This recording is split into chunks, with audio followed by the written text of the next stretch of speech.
Wala akong tumama dun.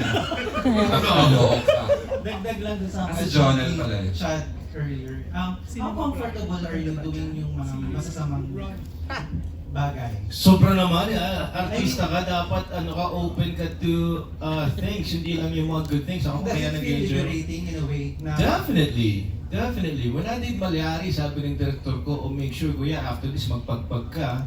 After nung shooting namin, diretso ko sa stage, nagko-concert ako eh. Yun yung pagpag ko. So, dito, I enjoy being a character because hindi naman po siya nagbubuhat ng bako, bubait akong tao eh. Hindi ako palaaway. So, pag gumagawa ako ng mga ganitong character, nai-enjoy ko talaga siya yung pagmumura, tapos nagagalit ka, nagsisisigaw ko, nagwawala ka. Hindi ko kasi ginagawa sa totoong buhay. So, I have fun doing it, yeah. Wow. Saan po kasi ako?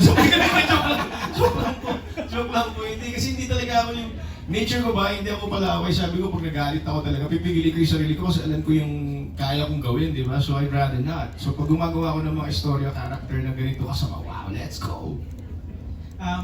Ano yung mga issues and mga themes sa Pamilya Sagrado na sa tingin mo importanteng mapanood ng mga manonood na yun?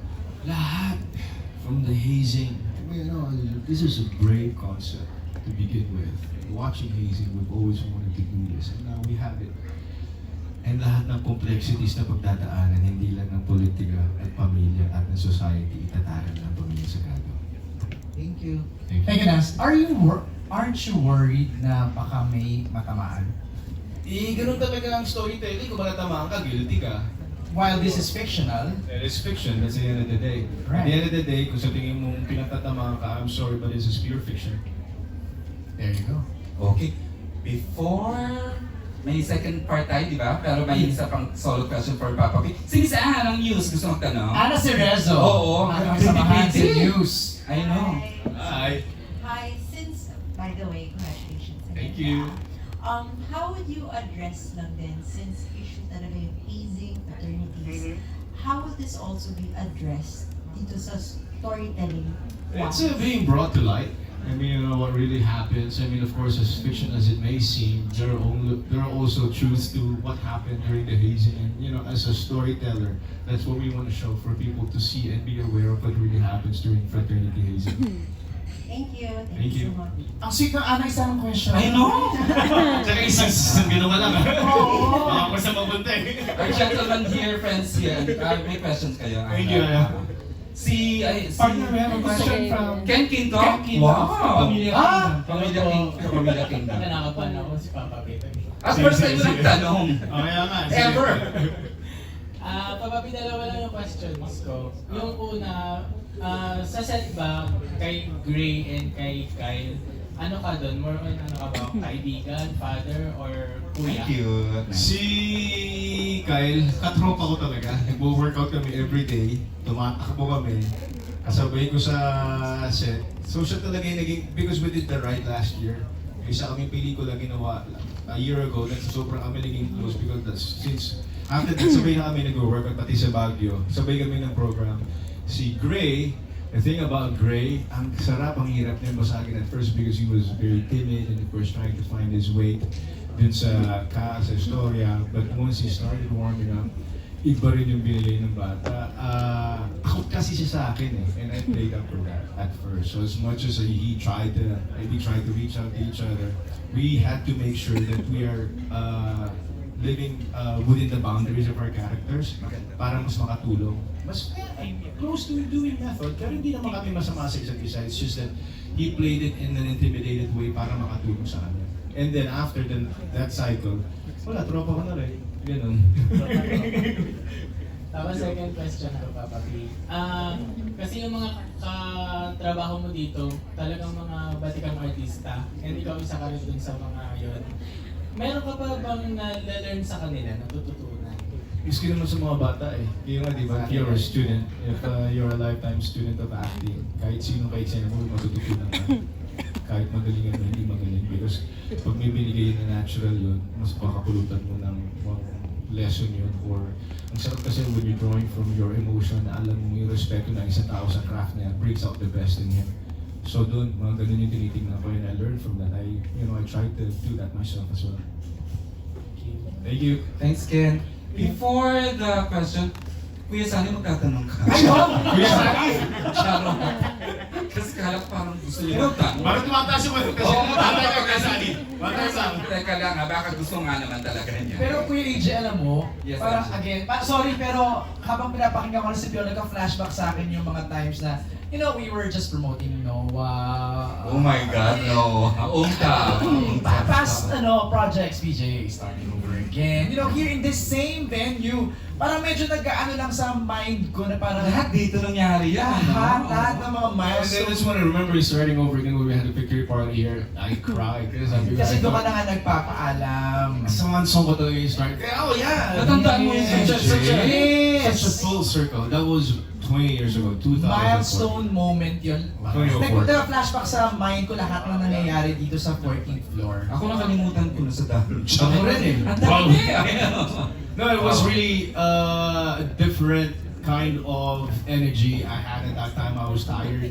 But then the movie was a success and that's when I realized here on stage and I couldn't control myself. I cried. Sabi ko, ang sarap palang pag ini-embrace ka ng isang industriya na gusto mo nang iwan tapos pag nakita mo yung appreciation nila sa'yo, hindi pala makakaalis Ang na dami mga iconics. So wala ka nang iniisip na gano'n ngayon? Tsaka na, sarap ng bayan din.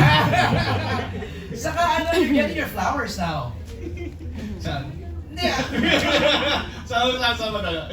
Di ba? You're getting your flowers now. You're being recognized for good Hindi work, naman this natin project. inaano yun eh. Ang I sabi know, lang, we're pero- sucker for good stories and as long as the good scripts keep coming, we'll stay. Right. We'll stay. If there's any good story to tell that they're happy to be part of, I'll do it. Saka Piolo, anong secret mo sa reinvention?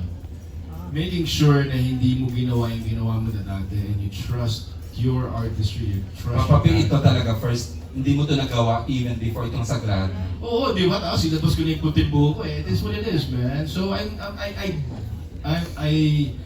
growing with my character. I'm growing with my artistry. I'm growing as an artist and I want to keep on growing. Having said that, marami pa bang hindi nagagawa? Sobrang dami naman, MJ. And dumarating tayo sa punto ng buhay natin na, nagkakaya ko palang gawin ito. Pwede na pala ako dito. Like, look at Richard Gere. I mean, who would have thought he'd be starring in a film right now? He was using dance. So parang, you know, when I saw Hugh Jackman perform, dancing, sing at the Music Man in New York, 54, sabi ko, kaya ako tinanggap yung iba. Now, who am I to say na hanggang dito ka na That's lang? right. I always want to challenge myself and become better by doing different characters. Right. Street na nga lang eh. Meryl Streep na nga lang at over 60, di ba? So yung siguro, there's a character na gusto kong gawin stripper, gano'n. No, wait, totoo ba yan? Joke lang. Sobrang naman, MJ. Kung hindi Sabi mabiro. mo, hindi mo nagagawa. Mali mo. Let's cross the bridge. O, sa mga At 40 producers plus, na nakikinig. Pag may 50 at 50, no? Uy, magandang angulo yun ah. Ewan ko dyan, mga joke lang yan. Joke lang. Hindi na mabiro. Ay, mami. Jokes are happening. Joke lang. Okay. And for the last question sa segment na to, Aaron. Yes, our killer question will come from Nika Sabio of Push.com. Ang kinabahan ako doon sa killer question. Sino Pero maganda ba? Hindi usapan. magtatanong. Maganda ba? Hindi magtatanong. Hindi, kaya ko na mag-explain ang sarili ko. Okay, go ahead, Miss Nika. Hi, congratulations po, Sir Piolo. Salamat. My question po is, from your Malyari character na Dark and then Julia Sagrado Dark, you gave justice to your roles and then you gave justice as a romantic leading actor. Which one do you prefer po and like the most na ginagawa? Seriously, as an actor, it's your job to always challenge yourself to become different, to look different, to act different as an artist. Yun yung craft namin na hindi ka stuck sa isang genre, hindi ka stuck sa isang kaya mong tradition na pwedeng gawin. It's a walk in the park. It's always nice to be busy and doing something that takes you out of the box and really challenges you as an artist. That's where I go. I don't want to be stuck to any genre, hopefully. Last na lang po, what trait that you like and dislike about Rafael without spoiling anything? As greedy as he may seem, he's a good father. I mean, ayun lang yung saving grace niya. He wanted to protect his family, and he's not the type to kill. So, yun. Thank you po and Thank you. congratulations. Do everything except kill. Everything except kill Ah, for him. interesting. Okay, Okay, friend from Kapamilya Online World, gusto mong tanong si si Brian? Brian? Sige, Brian? Brian. Siya yung kilalang